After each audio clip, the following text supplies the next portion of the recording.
with demand expected to come back, the question remains, does this mean the economy is back on track? Companies now, after experimenting with offshore in places like India, Philippines, and Poland, want to bring those jobs back. We invest in the U.S. We're the biggest exporter in the country.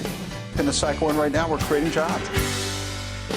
From Radio America, it's Neil Asbury's Made in America, the show that explores American industry, large and small, and promotes American-made products everywhere. Put Neil Asbury's Made in America to work for you. A very big welcome to you today. I'm your host, Neil Asbury, together with co-host Dr. Rich Rothman. So, Rich, a lot to go over this week, but this is a big week for trade. And trade means jobs. Now, I'm not cynical, but isn't it a little bit strange that Speaker Pelosi would announce articles of impeachment the same day that she finally says we have a deal on USMCA, which obviously is the reboot of NAFTA? You know, the same day. I mean, is that a little suspicious or what? Well, you know, obviously, here's the problem, that the particularly the 31 Democrats that are sitting in Trump-won environments risk losing their jobs. That's the reality of it. You know, the numbers right now in the polling show that over half the country could care less about this impeachment, don't want it to happen. And it's probably better than that because most people lie anyway in polls, and the polls are rigged anyhow. So, but the point of the matter is the numbers are going against Democrats, going positive for Republicans right now and Trump. I mean, his numbers are going up dramatically. But here's the deal. They're going to finish out this year. If they don't pass something, Neil, the Democrat House, if they don't pass something, they're going to go down in history as the do-nothing Congress. That's what's going to happen. People are going to say, what did you do for me? What did you do for this country? Other than, of course, impeach the president. And the truth of the matter is that they've got to do something. So she's putting that out there now, and that is, well, I guess you would call that, you know, the insurance policy. Isn't that what the Democrats called it? Oh, no, that was Page and Strzok in between love notes. That's right. Of course. That's what it was. So that's what this is. This is a gloss over and give the impression that they're really doing something. And McConnell now says that he's not going to bring it up until after the impeachment trial, right? Which it's expected that President Trump will be acquitted. So a lot will have not been accomplished. But finally, there are some adults in the room, at least, on trade, because the two sides are talking and doing what the American people want, is to try to make this a better country. And then also this week, you know, we've got the coming up on Sunday, what's going to happen with the China tariffs. And coming on the show today is Dan Griswold. You know, he's one of the trade experts in the United States. He's been with us a number of times, the most knowledgeable person I know on trade, and he's going to break down the USMCA. And we'll also have to talk about what's likely to happen with these China tariffs. Though I've predicted a lot of things over many different times on this show, and I've been wrong every one of them. So I'm not going to predict anything. We're going to wait for Dan. But we got a great first guest. We're very pleased to be bringing on the show Edie Rodriguez, who's the chairwoman of the Americas on Ponant Cruises. And it's one of the largest luxury cruise yachts in the world. That's right. It's very unusual. I'm looking forward to this conversation. Well, you know, that's amazing. I mean, people want to have these experiences, and they're willing to pay for it. And it's employing a lot of people, and a lot of good is coming out of this. We're very pleased to have Edie with us right now. Edie, welcome to Made in America. Well, thank you, Neil, and thank you, Rich. It's truly my Ponant pleasure to be here with both of you today and your listeners. So thank you for having me on. So my French has never been good. But I did get an A in French in college, and I reflect back on that. I don't know how in the world I accomplished that. I know exactly how you did that. You wrote exactly how I got through 7 years of Spanish at Syracuse. And as I memorized everything. So as soon as I finished the test, I forgot it all. But I got an A. Yeah, well, but I don't know how I did. But, you know, I'm totally lost. Wait a minute. It gets crazier than that, Edie. This is for my Haftorah when I was a kid getting my bar mitzvah. All right, I memorized that because I don't speak Hebrew. So I did the whole thing. And if anybody had stopped me at any given time, I'd have to do the whole thing over again from the beginning. Priceless. Well, the good news with Ponant is that you don't have to speak fluent French to enjoy the Ponant experience. And I'm a classic example of that. While I wish I was bilingual in French, I always endearingly say, I am. I know all the important words. Yves Saint Laurent, Veuve Clicquot, Escargot, Chateau Latour. But you do not have to be fluent in French to enjoy Ponant, which really has evolved, very proud of its French roots and history and heritage, but more to an international standard of luxury in the yacht expedition world, cruising around the world on beautiful, beautiful, sexiest ships at sea size vessels. And, our ships are 240 guests or less. And I have a saying, size does matter, and in this case, small is better. And that is because it allows us to do amazing itineraries in a more intimate style. So we have 9 ships today. We'll have 12 ships by May of 21, and it's just a beautiful way to see the world. And we literally go around the world by ocean or seawater, everywhere except for the Galapagos. And coming in May of 21, we will even go to the North Pole, latitude, longitude, with our world's first luxury exploration yacht that will actually go there. So just a fantastic way. But the great thing is, as we grow, certainly we're adding jobs around the world. And the travel industry is a multi-trillion-dollar industry for jobs and just really conducive to global economy. So it's a great industry to be a part of. Well, what I find interesting, Edie, and you're right. I mean, the cruise industry in general is an outrageous market, and it is a super economic job creator. I mean, let's think just right in our own backyard. When you look at Miami-Dade County and you look at the Port of Miami, and here we have, depending upon the year, we're the cruise capital of the world, right out of Miami. And I know the Fort Lauderdale, Port Everglades fights for that too, and they go back and forth. But the truth of the matter is, it is a huge economic generator right here in Miami-Dade County, where we're close to that, for where the show is at. But it is a huge, we're talking 25,000 people just at the airport alone, and the airport brings people to the port. We have matching numbers at the port. The multiples of dollars coming in is remarkable.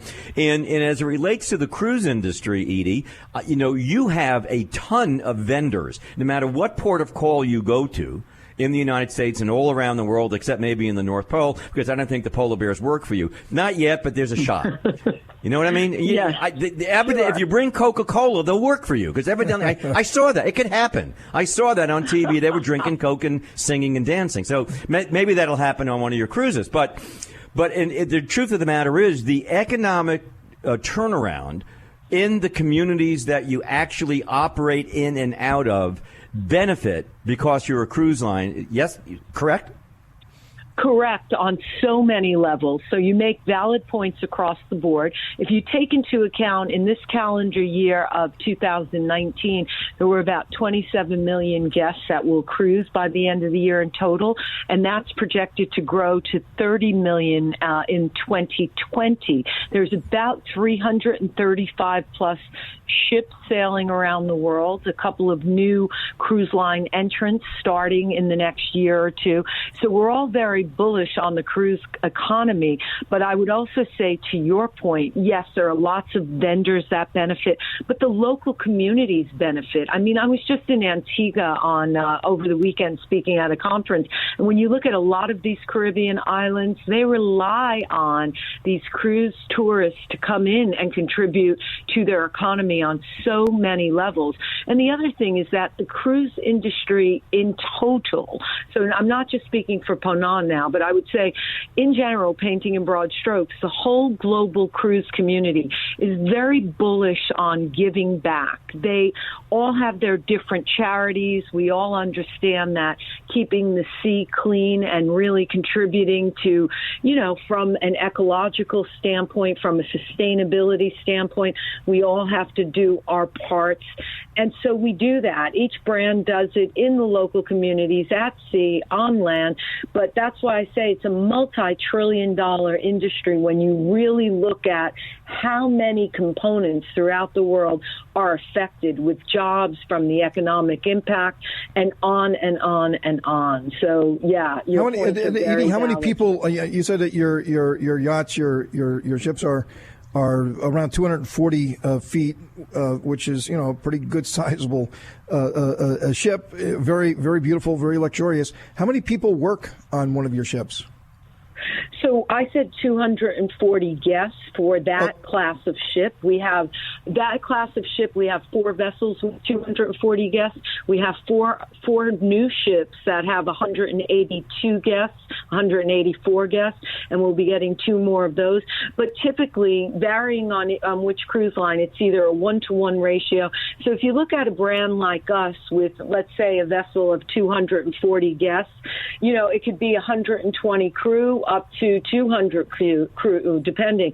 Except in Antarctica, while our vessels host 240 guests, we limit them to just 199 guests for the Zodiac experience, and again, to be eco-friendly to that environment and their rules of engagement for doing business down there. But if you look at a larger ship, I'll just give you an example. You can take some of these mega ships with, nearly 6,000 guests, and they can have nearly 3,000 crew. You are talking about when one of those ships comes into a port, around 9,000 people in total that are involved in that experience. So, of course, that's a very different experience.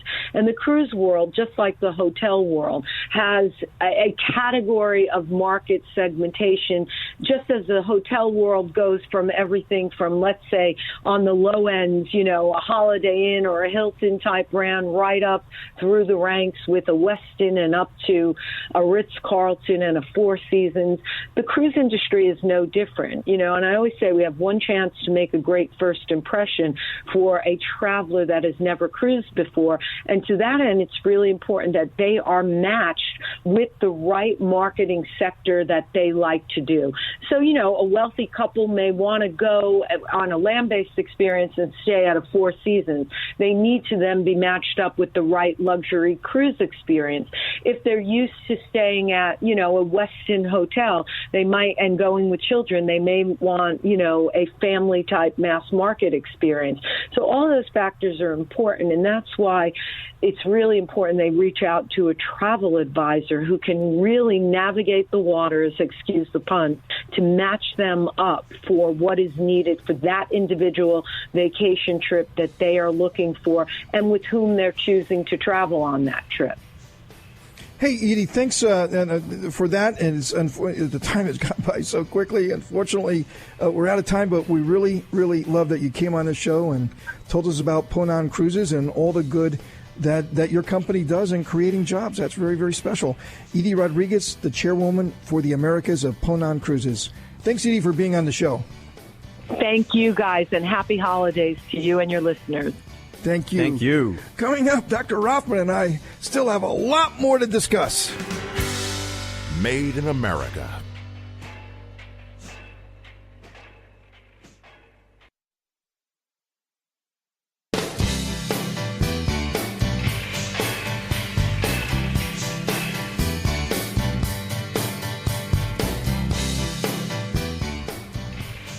Welcome to Made in America.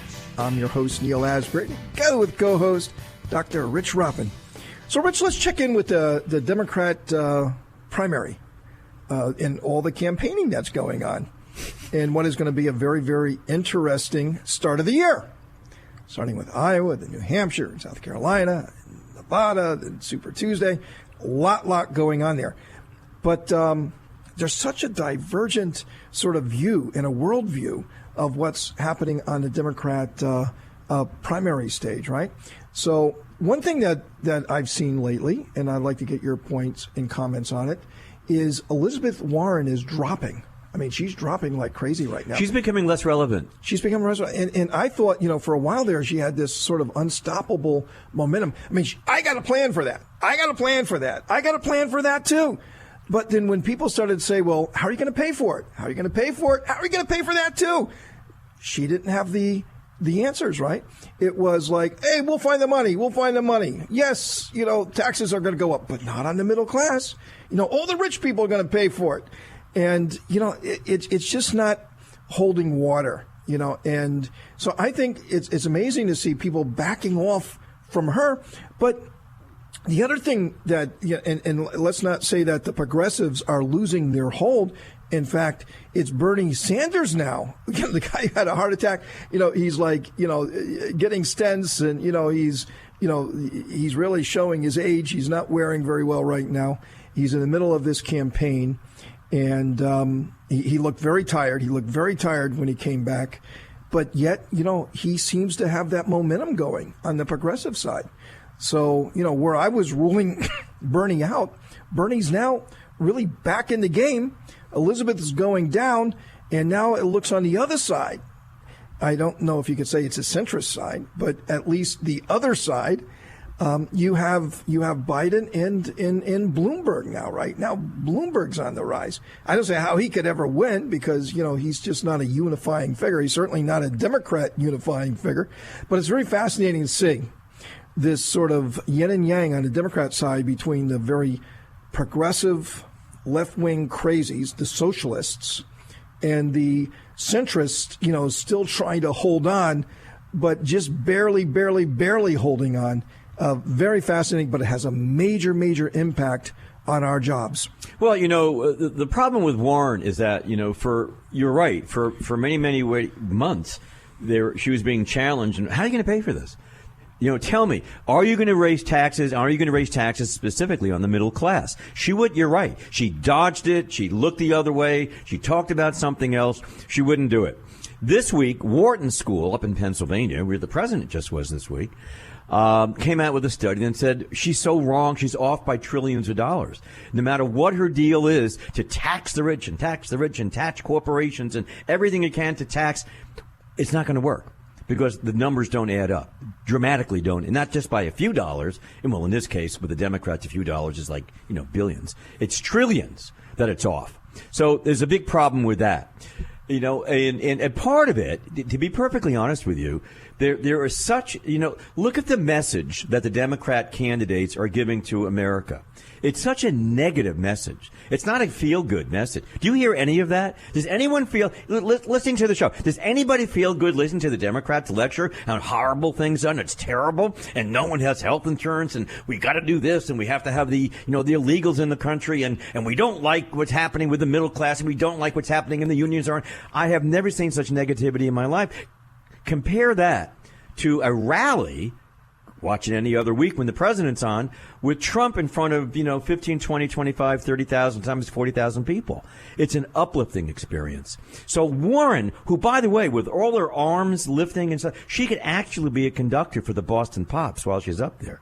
I thought about that. She could actually do July 4th and for the Boston Pops live at the harbor with fireworks. Just want you to say that. But she is becoming irrelevant that way because I think they're scaring America.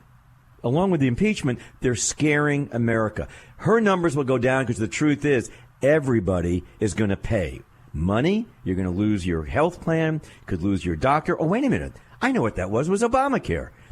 Obamacare 2.0. Another fascinating thing is that Obamacare is back before the Supreme Court. That's a very important decision. Right. It's a redo, and we're going to find big deal. They're not paying attention to it. Right, and what could happen is that it could be found unconstitutional after it was found constitutional. Done. And then what happens? So that's an amazing thing. And then you grew up in New York City, and you have Mayor Bloomberg now who's jumped in. He's got a tremendous amount of money. I mean, just spending money. Oh yes. We both live in Florida. You see like his advertisements are on just like nonstop. It's all this Bloomberg stuff. Right. Every night, every station you go, Bloomberg, you could see in Florida, boy, this guy is dumping money. I mean, big money. The guy's polling like at 4%, 3%. He's got very, very little momentum behind him. He's been a Republican his whole life, and he's committed the cardinal sin. He's a white guy. In Democrat circles, being a white guy. An old white guy. He's an old white guy. Old white guy. But he's also an old white guy billionaire. I mean, he's got all the strikes against him. Smart guy. That's right. For his whole life, he was a Republican.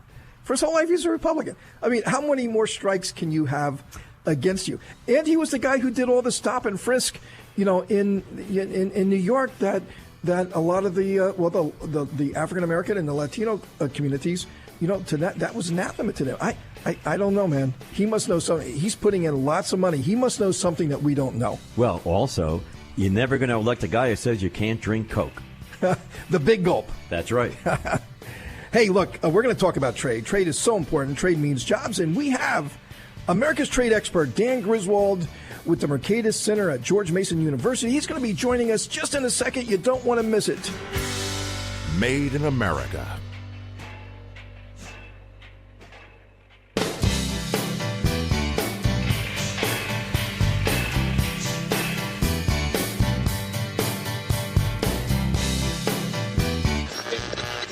Sharply higher at the open, stocks continued to perform well over the course of the day Tuesday. And I think that bodes well here over the next couple of years for having bigger demands coming to this country. Now, more of Neal Asbury's Made in America.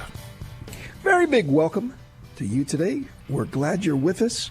You're together with myself and Dr. Rich Rothman. We're having a great show today. And as promised, we're going to talk more about trade. And how trade has come, it's a lot's going on in our country, a lot, but there's some really good things going on. And even though it's a bit cynical, you announce articles of impeachment the same day that you decide, if you're Nancy Pelosi, that you're going to move forward with the USMCA, which essentially is the replacement of NAFTA. NAFTA was very good. It is a bit dated. It was very dated. I mean, back in the early 90s, the internet boom had not yet occurred. It was just kind of starting. A lot has gone on. A lot has gone on with legal issues and due process issues. A lot with intellectual property issues. It was a good thing. But good things need to be updated from time to time. And it was about time that we updated the USMCA. But also this week, something's going to happen on Sunday. I don't know what it's going to be. But President Trump has said on Sunday, tariffs on $160 billion, which is essentially all of the consumer goods that many of us buy, is going to go up, the tariffs on Chinese products, by 15%. Apple says that's going to cost them about $150 for an iPhone. Now, I don't see where the math is, but, that's a report that's come out about what they expect to be paying for their iPhones, and means that you're going to be paying for it because obviously they just pass it along. Well, but the point is also this week, it was the president announced and Kudlow announced and some others announced that we're very close to a deal, and they may not go ahead and raise the tariffs on that. So, again, you've really got to watch the dialogue because it does change by day. Yeah, but we've heard that before. Well, yes, that's the point. And the Chinese don't give in, or whatever's going on. Who knows? I'm not there. But so you got to wait and see. But then all of a sudden, instead of 15%, it becomes 25%, right? And then it's going to really create a lot of problems for supply chains, which then again it passes on to the consumer. That's why Dan's here. That's why he's going to tell us. He knows all. Well, you revealed what I was leading up to. The America's trade expert is joining us right now, Dan Griswold. He's with the Mercatus Center at George Mason University. He's been with us a number of times. Whenever we want to talk about trade, we go to Dan. Dan, welcome to Made in America. Neal and Rich, glad to be with you. So let's start off with the USMCA. What's good about it? What's not good about it? You really dive deeply into trade agreements and have really, really great opinions on them. How is the USMCA in the sort of legacy of American trade agreements? Yeah. Well, one, it's a clear political victory for President Trump. This is his number one legislative priority. His trade representative, Robert Lighthizer, worked over a course of several months with the Democratic leadership, made a lot of compromises, and I think it's pretty clear it's going to pass early in 2020 and go into effect 2 or 3 months after that. So USMCA is pretty close to being a done deal. I think Canada and Mexico are ready to sign off on the changes, even though they signed the original USMCA a year ago. So politically, it's really a win for both parties. Nancy Pelosi can say we can pursue impeachment and pass real legislation. Rich and Neal, economically, I think it's a mixed bag. I mean, I think we'd all agree NAFTA was a good thing, and zero tariffs never go out of date, do they? And the best thing I can say about USMCA is it preserves the core of NAFTA. Zero tariffs on virtually all products. It even extends it to some more dairy products where Canada and the United States have more protection than they should. That's good. As you can see, the markets are reacting positively because it's lifting the uncertainty. I mean, the worst case scenario, I don't think this would have happened, but the president was rattling his saber that he was going to withdraw us from the original NAFTA, which I think would have been a disaster. And that threat has left the scene. And as you mentioned, it's got modern chapters on intellectual property, on digital trade, a number of other issues, and this is all good. And what did the Democrats hold out for? I mean, because obviously Pelosi says, oh well, it wasn't good enough, and we had to make it better. And we had to make changes. We had to make changes. So what did they do? What did the Democrats want to change it? The Democrats had 4 issues that they wanted to work with the administration on. Strengthen the labor provisions in there. I don't happen to think those are important. I think trade lifts labor standards. There's no fundamental contradiction. But anyway, that's a key part of their demands. Environmental provisions.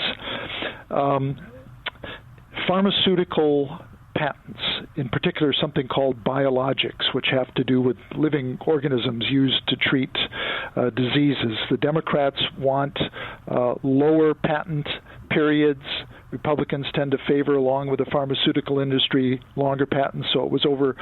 USMCA said all 3 countries had to give 10-year patent protection to biologics. The Democrats said that's too long. It'll keep drug prices high, and it'll tie the hands of the U.S. if we wanted to lower that threshold. They got that whole section tossed out.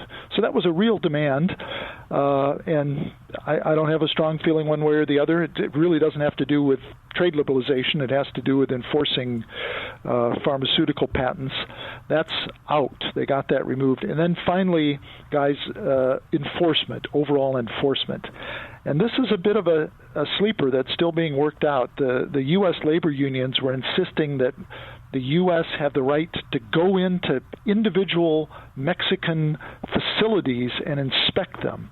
And if they weren't up to U.S. standards, we could actually block the products made in those factories.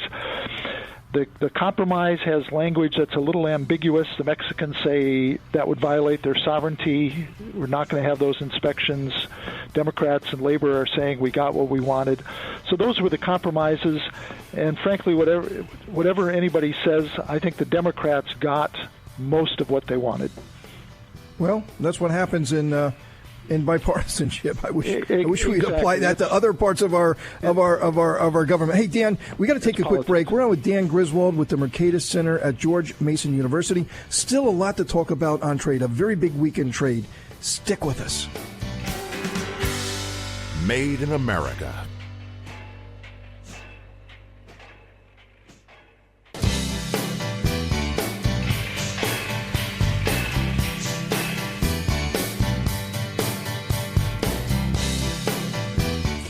Very big welcome to you today.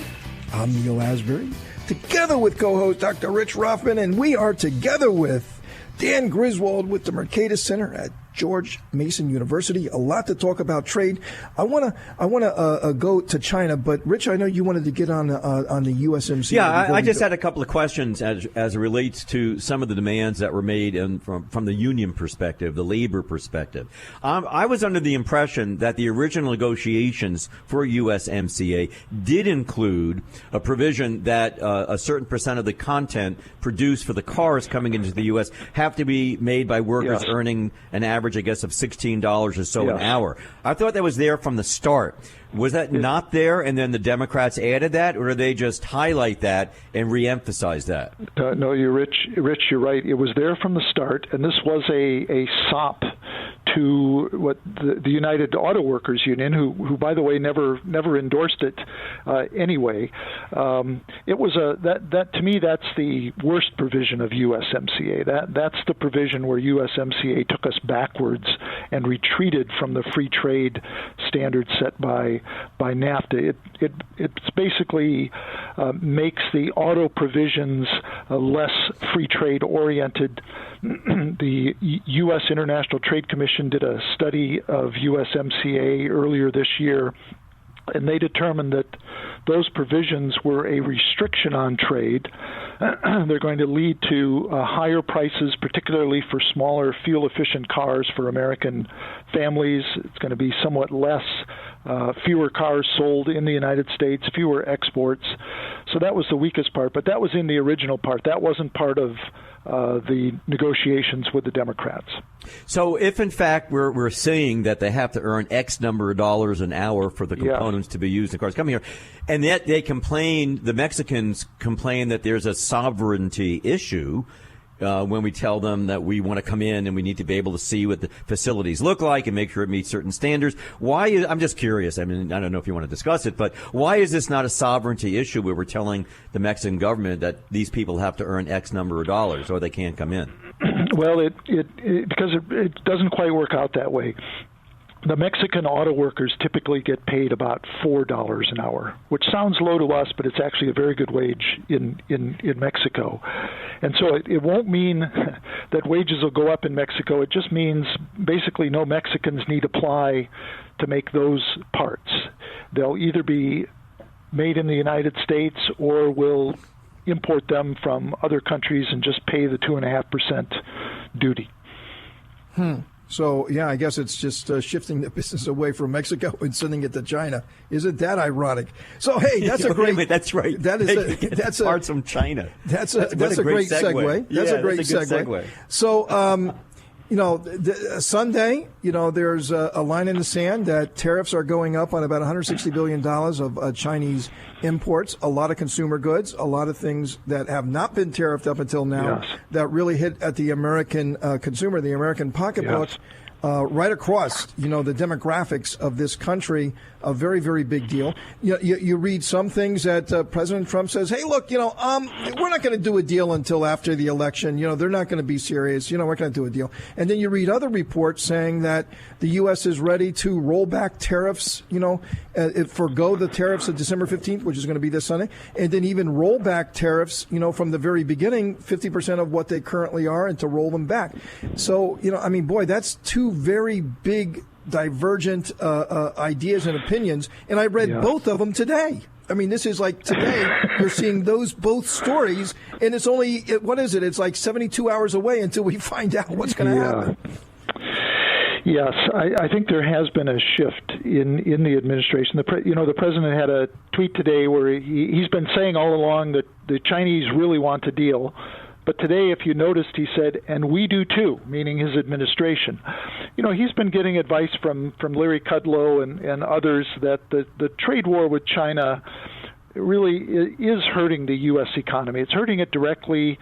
It's creating uncertainty for the market. It would really be better for our economy and, frankly, his reelection prospects if we could come to some resolution, at least a partial one, with China. And I think you're seeing the outlines of that.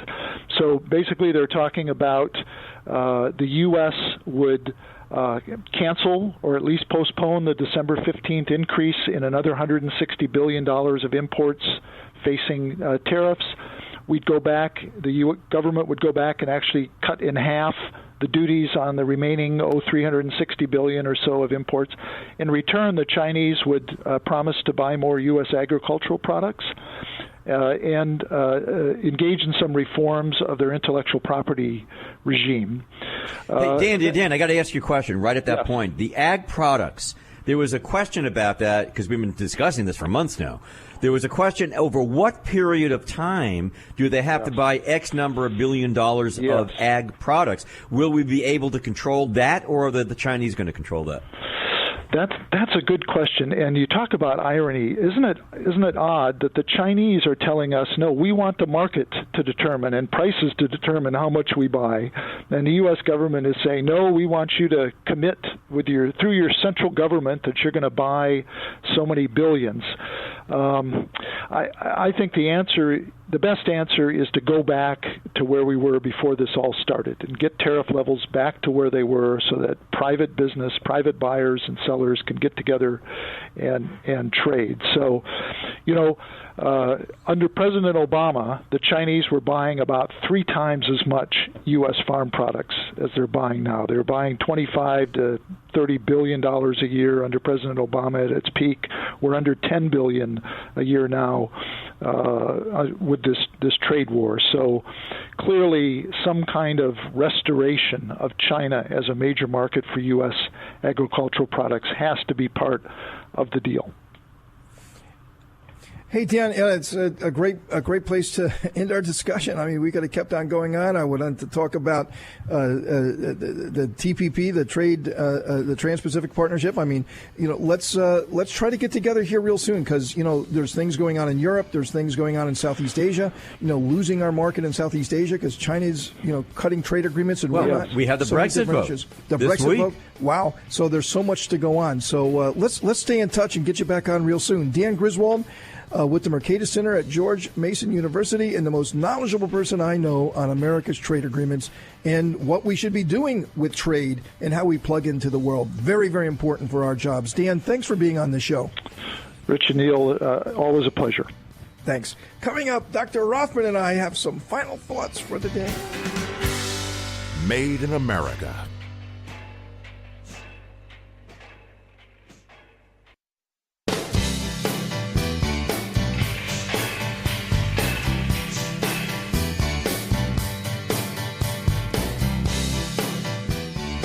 Welcome to Made in America. I'm your host, Neal Asbury, together with co-host Dr. Rich Ruffin. So, Rich, we can't end the show without checking in with the whole impeachment fiasco, right? So it's all but certain that the Democrats are going to vote to impeach President Trump. Now, the issue is how many Democrats in Trump districts don't vote. And, is that 5? Is it 10? Is it 3? We don't know. But what we do know is it doesn't look like any single Republican will vote to impeach. So this will be 100% partisan. If there's any bipartisanship, it's going to be on the not to impeach side because there's going to be a lot more Democrats who say don't impeach, right? So now it goes to Senate. And, we're saying let's get this over quickly. McConnell says, hey, look, we're just not going to vote to dismiss. We're going to have a trial, but we're going to get over it quickly. Then we're going to vote to acquit. It'll be done. I'm just, sitting here watching, the markets and what's going on. We just talked about China, what's happening with China and trade agreements. The markets are very fickle. And do we wake up one morning and that Americans, are sort of can't get away and it's impossible not to imbibe yourself with all this negativity that's going on in the American press, and they wake up one morning and they get spooked and then the market starts to go haywire, meaning not in a good way, and trillions of dollars of equity, pension fund money, people's retirement funds, everything is kind of wiped out because of all of this garbage that we're hearing every day about our country.